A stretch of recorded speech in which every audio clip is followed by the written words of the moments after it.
Saudara, sidang lanjutan kasus kematian Prada Luki Namo menghadirkan 8 saksi untuk 17 terdakwa. Sebelum sidang berlangsung, ayah Prada Luki sempat emosi soal keterangan saksi pada sidang sebelumnya yang dinilai membiarkan kekerasan terjadi.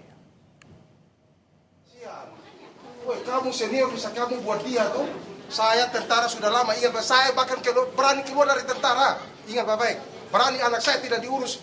Ayah Prada Luki meluapkan emosinya di luar ruang sidang. Ia kecewa atas kesaksian anggota Provos Pratu Petrus Canisius Mahe yang saat kejadian tidak mengambil tindakan untuk menghentikan penganiayaan yang dialami anaknya.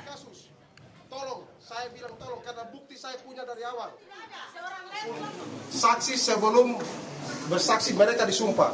Lu akan dapat karma, aturan lu menang, tapi lu akan karma. Ingat baik, anak saya sudah mati. Kerjaan Provos kok cuma duduk diam. Terkait hal yang memicu amarah ayah Prada Luki saat sidang Senin lalu, anggota Provos Pratu Petrus Canisius Wae yang dihadirkan sebagai saksi menyebut salah satu terdakwa, Pratu Abner Yeterson, memukul Prada Luki. Saksi juga melihat terdakwa yaitu Ahmad Faisal tidak menghentikan tindak kekerasan pada Prada Luki. Saksi Pratu Petrus juga mengungkap Prada Luki sempat berkali-kali meminta ampun, namun seniornya tidak menghentikan tindak kekerasan. Pratu Abner tadi mencambuk pakai selang. Siap. Ada terdakwa. Melarang nggak terdakwa? Siap, izin tidak? Tidak, diam saja. Siap. Kalau menurut saksi, seorang Letnan 1 dengan jabatan Danki Siap.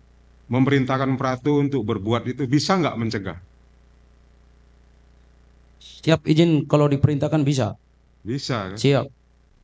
Kalau ada orang teriak atau orang dipukul di situ, dengar nggak suara pukul? Mohon izin kami dengar. Dengar. Siap. Jadi di antara 4 orang tadi ini yang datang, ada nggak yang suara mukul-mukul, suara pukulan? Izin kami mendengar suara teriak. Hanya kami tidak melihat siapa yang pukul. Ya, teriak itu karena dipukul. Siap. Apa teriakannya? Izin bilang ampun. Ampun. Siap. Itu suara siapa yang saksi? Izin almarhum. Almarhum. Siap. Ya.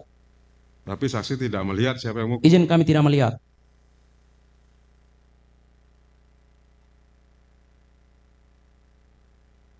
Seberapa sering itu suara pukulannya? Siap, izin yang kami dengar hanya sebentar saja suaranya bilang ampun. Gimana?